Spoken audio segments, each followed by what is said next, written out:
Bienvenue dans ce premier épisode, s'autoriser sa féminité. Je suis tellement contente de te retrouver ici. C'est une grande aventure qui démarre. Tu sais que ce sujet me tient énormément à cœur et en même temps, si c'est la première fois que tu me rencontres, je suis Laurence Sala, je suis multi-entrepreneur depuis 13 ans. J'ai énormément œuvré et j'œuvre encore en tant que naturopathe en fertilité et santé de la femme. Et ce sujet de s'autoriser sa féminité, c'est à la fois mon histoire personnelle, mais aussi celle que j'ai vue à travers mes clients depuis 2015. Donc, ce podcast-là, s'autoriser sa féminité, il a pour vocation de coécrire ensemble ce livre, de s'autoriser en tant que femme à partager son histoire, à ce qu'on puisse échanger ensemble, que je puisse approfondir l'écriture en fait de ce livre-là et qui ne soit pas le mien mais bien le nôtre. Euh, L'intention en fait de ce premier livre, il est d'accompagner cette Wonder Woman, tu sais, qui a multiples casquettes, qui est parfois maman, qui travaille, tu sais, qui veut être une bonne cuisinière, puis bah, il y a le ménage à faire. Tu sais, on enchaîne les casquettes et puis on finit par développer ce syndrome de Wonder Woman euh, et qui finalement ne nous correspond pas.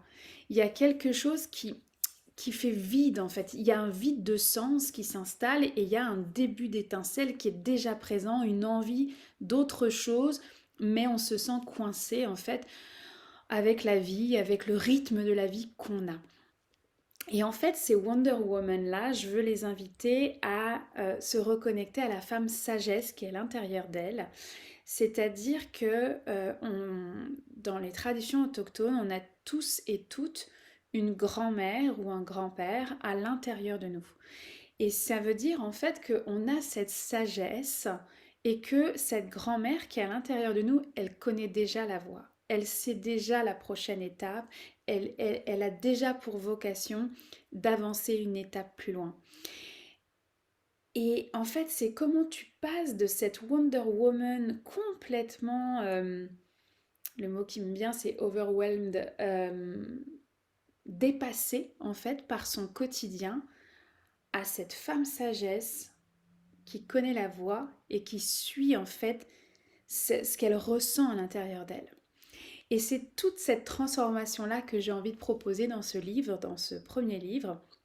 En fait, pour te donner le fil rouge, le premier tome, c'est vraiment de passer de cette Wonder Woman dépassée à cette grand-mère, en fait, connectée à cette sagesse à l'intérieur de nous. Alors que le deuxième tome, on va être plus sur la femme résiliente, celle qui a vécu des épreuves et qui, de par ces épreuves, met au monde sa femme médecine. Et le troisième tome, c'est comment on passe de femme médecine à entrepreneur spirituel. C'est vraiment le reflet de mes trois casquettes d'entrepreneur, de mes trois business en fait. C'est ma propre transformation aussi que je vais traduire dans ces trois tomes. Euh, Ça a l'air de rien, mais de le présenter comme ça m'a demandé 7 ans. Moi, je voulais tout mettre en un seul livre. Et c'est dans une discussion de coaching d'écriture avec mon papa, où en l'espace de 5 minutes, il m'a dit, mais Laurence, il y a 3 bouquins là-dedans. Et là, j'ai fait, bah bien sûr, 3 casquettes d'entrepreneur, 3 bouquins, on y va une étape à la fois en fait. Et je suis très au clair sur où est-ce que j'emmène mes lectrices. Je m'adresse vraiment à cette génération Y dont je fais partie, qui ne se retrouvent pas dans le modèle de leur mère, qui ont envie de faire à leur façon et en même temps développent cette féminité qui est la leur et qui en fait, Simone de Beauvoir n'a jamais été aussi d'actualité. On ne naît pas femme, on le devient, on apprend en fait au fur et à mesure de notre parcours de vie. Donc ce tome, dans lequel, en tout cas pour l'année 2024, je vais vraiment mettre mon focus sur ce premier tome, donc de la femme étincelle à la femme sagesse. Tu vois, mon côté multipotentiel aurait voulu tout faire en même temps, mais c'est pas possible en fait. Et je m'aperçois que dans les 7 dernières années, comme je voulais tout faire en même temps, finalement j'ai été sclérosée, j'ai pas avancé en fait comme je l'aurais voulu. D'ailleurs, j'en profite pour remercier les femmes qui m'ont contactée suite à l'épisode de lancement. Je mettrai le lien sous cette vidéo si jamais tu veux aller l'écouter. Euh, je sais que je ne suis pas du tout la seule à nourrir ce projet de devenir auteur. Il y a beaucoup, beaucoup de personnes qui rêvent d'écrire leurs livres. Il y en a qui vont être complètement dans le milieu de la fiction, sous un fond historique. D'autres vont écrire des livres pour enfants. D'autres vont écrire des livres de développement personnel, de bibliographie, raconter son histoire. En fait, chaque auteur a sa vibration et sa façon de vouloir l'écrire. Mais là où je voudrais remercier particulièrement ces femmes de m'avoir contactée, c'est d'avoir osé me parler du syndrome de l'imposteur. Je suis qui pour écrire ce livre? Je suis qui pour dire que je vais révolutionner la féminité? Sincèrement, ça fait partie du parcours, je pense, en tout cas c'est ce que j'ai vécu. Ça fait partie du parcours de dire ok, mais en fait, je sous-estime finalement l'impact que je peux avoir dans le monde. Et tu vois, c'était tellement vertigineux que, en fait, l'image qui me vient, tu sais, c'est cette légende autochtone du colibri qui veut éteindre le feu, en fait, et qui fait sa part, qui met de l'eau dans son bec et qui va mettre de l'eau pour éteindre le feu. Et puis, quelqu'un se moque en disant, mais comment tu vas faire, en fait, parce que ça marche pas, quoi. J'ai un colibri qui va sauver un feu. Et le colibri répond, je fais ma part. Et du coup, tu vois, il y a quelque chose qui revient à ça, de dire, mais en fait, je fais ma part pour révolutionner la féminité. La féminité du monde entier ne repose pas sur mes épaules, sachant que j'ai un biais, j'ai une double culture, je suis blanche, enfin, tu vois ce que je veux dire? Je ne peux pas porter la féminité de toutes les cultures du monde sur mes propres épaules. Et en même temps, bah oui, ça fait partie dans cette traversée de l'ego, parce qu'en fait, quand on sous-estime sa valeur, quand on a un excès d'humilité, c'est aussi de l'ego. Et je pense que c'est sain de retraverser en fait cet ego-là et de dire, bah effectivement, je fais ma part.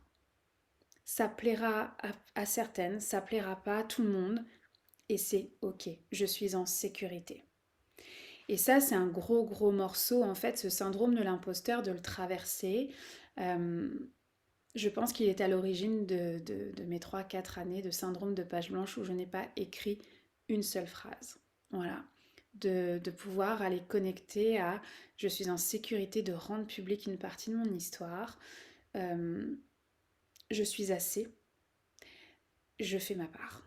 Et le monde ne repose pas sur mes épaules. Donc voilà ce que j'aurais envie de répondre à ces femmes qui m'ont écrit avec leur vulnérabilité, leur parcours de vie. Ça m'a tellement touchée. Merci, merci du fond du cœur. Euh, et ça permet en fait de mettre en introduction ce premier tome. Voilà. Alors qu'est-ce que j'ai fait depuis cet épisode de lancement? C'est que j'ai repris l'ensemble de l'organisation de mon livre. Je vais te le partager. Moi j'utilise Notion pour ceux qui veulent voir les coulisses. Simplement, voilà, je te montre ici comment je m'organise. Donc, en fait, je me suis fait un plan d'action. Je me suis fait un plan d'action parce que oui, effectivement, je t'ai parlé de 3 tomes. Il y a éventuellement un 4e livre, un oracle, un jour qui viendra. Mais je les ai vraiment divisés. Ça fait mon premier concours d'écriture, j'avais 12 ans. 12 ans, 13 ans. Ouais, 12 13 ans. En fait, j'ai toujours eu du coaching d'écriture depuis le collège, depuis le secondaire. Donc, j'ai rassemblé sur Notion toutes les ressources que j'avais aujourd'hui, tous les exercices d'écriture que je suis allée chercher auprès de différents mentors en écriture. Euh, j'ai embauché aussi une coach à un moment donné. J'avais acheté un pack pour vendre son livre, mais tu vois bien que l'étape de vendre son livre, on n'y est pas du tout. C'est comme la dernière étape, mais j'ai déjà ces ressources-là. Donc voilà, donc déjà je me suis organisée là-dedans. Et en fait, quand je prends, tu vois, j'ai tout rassemblé, mes archives, etc., ce que j'ai écrit, et j'ai mon synopsis avec lequel je suis très très au clair de la transformation pour mes lectrices. Elles vont passer de la femme étincelle à la femme sagesse, à la fois à travers les thèmes des menstruations, de la fertilité, des fausses couches, retrouver son pouvoir créateur, toucher au pouvoir de la vulnérabilité, la psychogénéalogie, la libido, se sentir vivante à nouveau. Tu sais, une Wonder Woman qui est dépassée, c'est comment elle va se sentir de nouveau vivante, femme, pour pouvoir ensuite, en fait, savourer sa vie. Donc ça a été vraiment un travail, tu vois, qui a été nécessaire pour moi de mettre au clair que c'est un manuel pratico-pratique et c'est là où tu embarques à travers chaque semaine. C'est que dans ce que je te partage, moi je t'invite vraiment à commenter sous la vidéo. Ça va être plus simple parce qu'en MP, je vais vite me perdre en fait avec vos nombreux messages. Alors que c'est sous la vidéo, ça va être vraiment plus facile pour moi de garder le fil et d'approfondir l'écriture. Donc oui, je vais te partager ce que je traverse à travers chaque chapitre, chaque archétype féminin.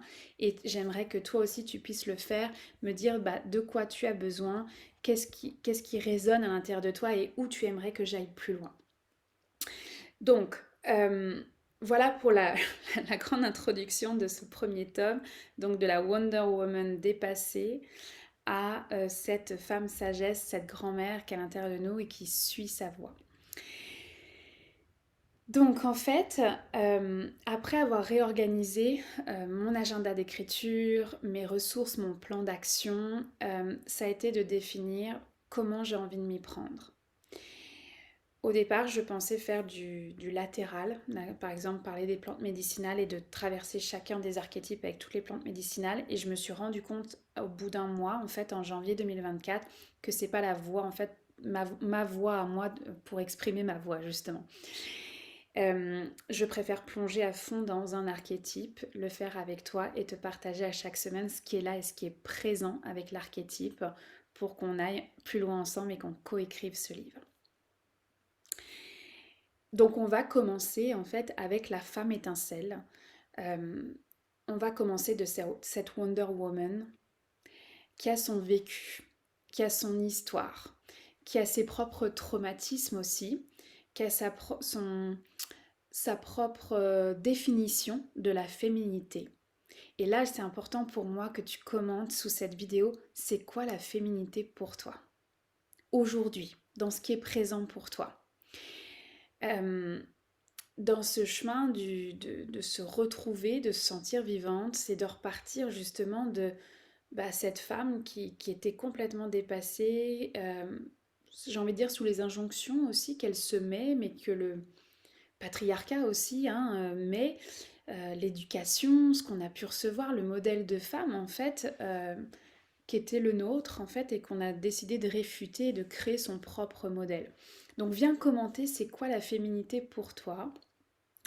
La Wonder Woman, je l'apprends dans le livre, elle a déjà ce ressenti qu'elle est dépassée et qu'elle a un appel pour autre chose. D'accord.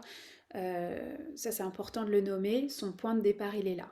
Elle est dépassée et elle commence déjà à avoir cet appel, cette envie d'autre chose. Parce que tant que la personne ne s'est pas rendu compte qu'elle avait envie d'autre chose, tu peux pas en fait forcer la main, c'est son propre chemin. Voilà, cette quête de sens, elle lui appartient. Donc moi, je prends cette Wonder Woman qu'on a toutes été et qu'on est peut-être encore dans, ok, j'ai cette étincelle, cette envie d'autre chose, mais je fais quoi? Et je fais comment? Donc c'est vraiment tout cet archétype-là de la femme étincelle. Je vais te mettre aussi sous la vidéo euh, euh, ouais, sans aller dans les copyrights, hein, ça va être intéressant que que je traverse ça. Une description relative. Non, je vais le faire ici. Pour moi, la femme étincelle, elle est là. C'est cette femme-là qui a cet appel d'une étoile à suivre, mais elle sait pas vraiment par quel chemin commencer. C'est la femme étincelle. Donc, dans un premier temps, pour ce premier épisode, cette première semaine, parce que je vais reprendre l'écriture donc à partir de demain, où je plonge donc dans cette femme étincelle avec toi, viens m'aider à commenter c'est quoi la féminité pour toi. Comment toi t'as ressenti pour la première fois cette étincelle-là quand tu étais cette Wonder Woman dépassée. Peut-être que en ce moment, tu es cette Wonder Woman qui a son histoire, son vécu et qui a cette envie d'autre chose. Décris-moi. Comment toi tu le vis? C'est quoi tes mots? Et oui, effectivement, je vais pouvoir m'en nourrir pour pouvoir écrire ce chapitre-là. Donc c'est une aventure de le faire de cette façon-là, j'adore. En fait, pour moi, ça paraît une évidence de le faire comme ça. Je pense qu'il fallait un certain cheminement aussi. Je crois aussi que j'avais besoin de retrouver mon étincelle de pourquoi je fais ce livre. Euh, Au-delà de l'ego, au-delà de l'organisation, je pense que j'avais vraiment besoin de retrouver mon étincelle. Euh, voilà, de me reconnecter à cette Wonder Woman qui était complètement dépassée et à qui voilà, en fait, je m'étais jamais posé la question. Tu sais, dans ce chemin de vie je me marie, je veux avoir des enfants. Et là, je fais un burn-out et je quitte tout, je pars au Canada, qui était mon rêve de petite fille. Voilà, il faut que je me remette dans cette femme qui a vécu ce burn-out. Et c'est là où c'est difficile en tant qu'auteur, c'est d'aller reconnecter à la difficulté du burn-out et de ce que j'ai pu traverser à travers ça. Voilà, donc j'en suis là. J'ai envie de te dire, commente, j'ai besoin de ton aide, ça va être extraordinaire de le faire ensemble. Dis-moi comment tu ressens ta Wonder Woman, comment tu ressens cette étincelle et, euh, et c'est quoi la féminité pour toi. Voilà. Je t'embrasse fort, je te retrouve la semaine prochaine. C'est sûr qu'on va continuer avec la femme étincelle. On part pour un 4 à 6 semaines là sur la femme étincelle, donc on va avoir l'occasion de l'approfondir ensemble. Mais le point de départ, il est là. La Wonder Woman dépassée qui a cet appel à l'intérieur d'elle. D'ailleurs, j'en profite pour te dire que les sourcières, donc en fait, c'est un programme en ligne qui a été mis en place il y a 4 ans. Euh, sont en fait les archétypes féminins justement, donc la femme étincelle est disponible à la carte.